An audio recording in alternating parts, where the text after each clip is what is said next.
Hi, my name is John Bors, and today I decided to take a break from reacting YTP videos today. I stumbled across a training video, which I often enjoy watching them as well. What I got here is the Old Country Buffet video, which most people have been watching. How it was fun to watch, and all. Well, actually, I've heard of this before, and I seem to forgot how it goes so far. I started watching this last year, and then I never see it again because I was very busy at the time. So I thought I'd come back here and take a look once again, see if I can remember them again. Let's check it out. Your other shift duties. We'll begin with your second shift duty, greeting and serving guests. Good evening. Friday enough to eat today? Boy, I'll say. Well, that's great. Would you care for some ham or beef? A little both, I think. All right. Making friendly conversations like this is a big part of greeting and serving guests. At other buffet-style restaurants, guests often feel they're on their own. Once they've paid for the meal, no one pays much attention to them. At Old Country Buffet, we work hard to make sure our guests never feel that way. As a carver, you spend a little more time with guests and other team members. That means you have a great chance to make them feel welcome and appreciated. By greeting the guest warmly and holding brief conversations as you serve them, you say to our guests, "We're glad you're here." Let's take a closer look at greeting guests. Every conversation you hold with a guest should begin something like this. Good evening. Or, Hi, how are you? once you've greeted the guest, start a brief conversation. Try asking a question the guest can answer in a sentence or two. You might ask something like this, Is it still hot out there? or this, Did you catch a game last night? or this. Have you tried the lasagna? It's my favorite. Don't forget to hold quick conversations with our younger guests, too. Children often play a big part in deciding which restaurant their parents visit. We want them to feel welcome and special here, too. So start conversations with children by saying something like this, What grade are you in at school? or this, Have you decided what dessert you're going to have? or this. Do you like hot fudge sundaes? Once you've held a brief conversation, it's time to move on to the second half of this shift duty, serving the guests. Begin by asking, Would you care for some ham or beef? Ham, please. once guests have chosen what meat they want, you'll carve a slice of it. Exactly what size of slice you will serve will be a judgment call on your part, unless the guest makes a special request. We don't limit the guest can have. We do, however, manage it to reduce waste. Here are some guidelines for knowing how much meat to serve a guest. When your guest's plate has very little on it, carve a full cut. Lay it over the bare portion of the plate. Children usually prefer smaller portions. Carve them a smaller cut. Place it on an open section of the plate. If your guest's plate looks like this, quarter cut or a half cut of the meat the guest requests. Sometimes guests will tell you exactly what size of cut or number of pieces they want. Other guests will ask you to carve a slice thicker than our usual dime width. These guests all feel they're getting more when getting a thicker cut. Actually, the thin cut ensures them a tender piece of meat, which is why we carve dime thicknesses. If a guest asks you, I'd like a half-inch slice of that roast beef, please. say something like this, I'd be glad to carve you that. Thinner slices are more tender, though. Would that be all right?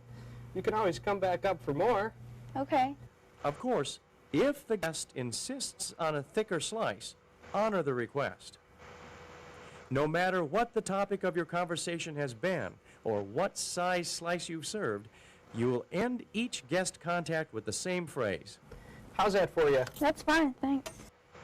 Asking, "How's that?" makes sure guests are happy with the slice they received. If they are not, or if they also want a slice of a different meat, you can correct the situation promptly.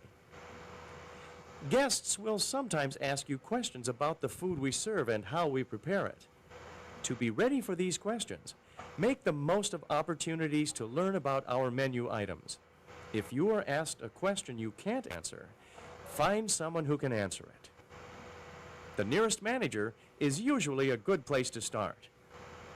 Your third shift duty is maintaining the carving station. As you carve and serve meats, your station quickly loses the cleanliness and appeal it had when the restaurant opened. Throughout your shift, you'll complete routine cleaning and maintenance tasks to return your station to its original appearance. Here are some of the tasks you'll complete. Wipe grease from the carving board with a paper towel. Grease and meat scraps spoil the appearance of your station. Wipe them away frequently. Discard the used paper towels in the wastebasket immediately. Keep the wastebasket in a spot that is. Then, wipe the carving board, front board, and stainless steel surfaces with a clean, sanitized towel. In between groups of guests, to wipe your carving knives and chef's forks with your clean, sanitized towel. Keep an eye on the walls, mirrors, sneeze guards, and floors around your station to make sure they stay clean. If they aren't, use the time between guests to clean them. Floor spills immediately by guarding the area personally or putting up a wet floor sign until the spill can be cleaned up. Damp mopping the area with hot, soapy water, and leaving the wet floor sign in place until the area is completely dry. Be sure to wash your hands after performing every cleaning task. Rinse out your towels frequently in sanitizing solution. Towels that aren't sanitized frequently not only are unappetizing to look at, but they also leave streaks on the stainless steel. Maintaining the carving station includes maintaining carving knives.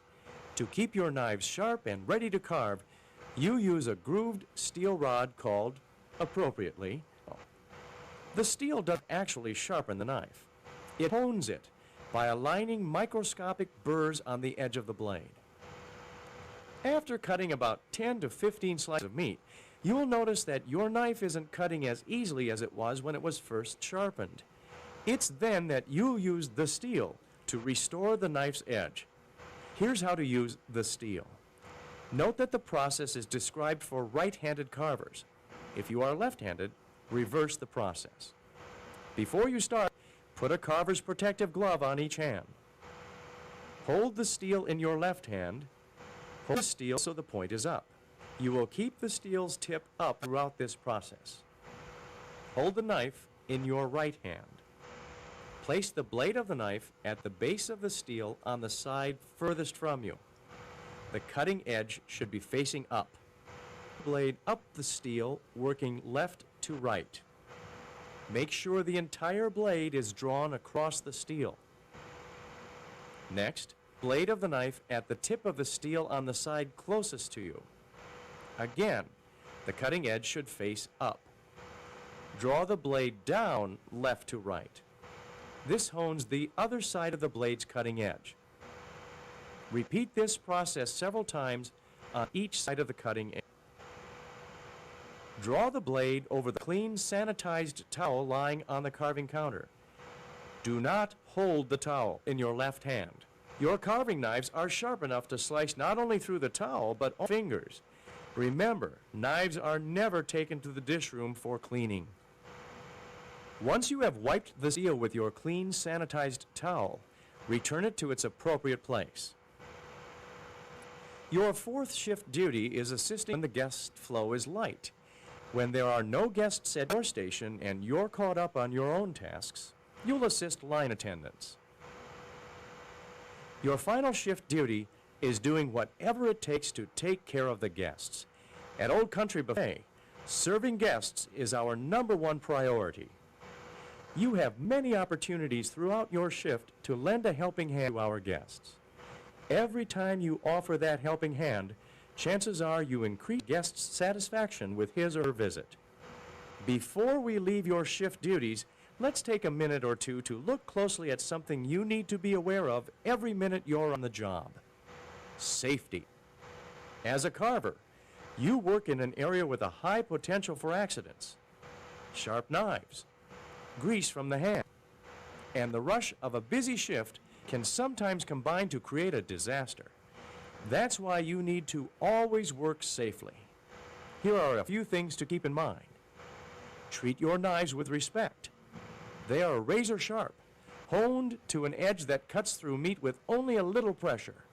Unfortunately, it doesn't matter to the knife if it's cutting through a ham or your finger. Don't grab for a falling knife. Let it hit the floor. In your haste to prevent it from falling, you stand a 50-50 chance of grabbing the blade, not the handle. Take extra time and care when you're washing knives. When both your hands and the knives are wet, it's easy to slip if you're hurrying. Slow down and complete the job safely. Never place knives in bus tubs, Lexans, or sinks full of soapy water. Use only sharp knives. Believe it or not, dull knives are more dangerous than sharp knives. Because you have to work harder to get a dull knife to cut, the chances of cutting yourself or a guest are much greater. Finally, be aware at all times of where the guest's hands are. Without realizing it, guests may move their hands in the path of your knife. Keep an eye out for this potential. In this video, we've examined your shift duties other than carving meat. Your shift duties are the things you will spend the majority of your time doing. Once again, here are the shift duties we've examined in this video segment. Greeting and serving guests, maintaining the carving station, assisting line. And that was it. Now, I know he's educated. I know he's very educated, but then it became a meme because of the nature of the entire video. Now I've heard a lot of problems regarding Whole Country Buffet, and as well as its closure due to COVID-19. But at this point, I think it may be reopened soon. I don't know. Maybe yes, maybe no. But this video just makes me smile the whole way because I thought something funny is about to happen. Well, it turns out it is if you would look at the YTP videos back then. But already over here you can see where this is coming across. There's even a YouTube channel where the starring guy is in there as well. Said he's going to upload the entire tape onto YouTube, but we still don't know when.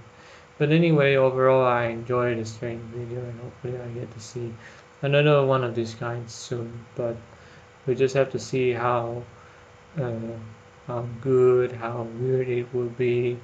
So that's all from me in this reaction videos. I know I didn't say a lot because this is a 10-minute video, and of course I have to sit still and make sure I didn't burst my laughter up, considering that this is a training video. So thank you for watching this reaction video. I hope to do something like this, but of course I will do YTP videos as well. If you have any requests, feel free to comment below, and I will see what kind of video I would love to watch. See if it's good, see if it's bad, see whether it's good, bad, or anything else. Okay, so thanks for watching, and I hope you guys have a safe day.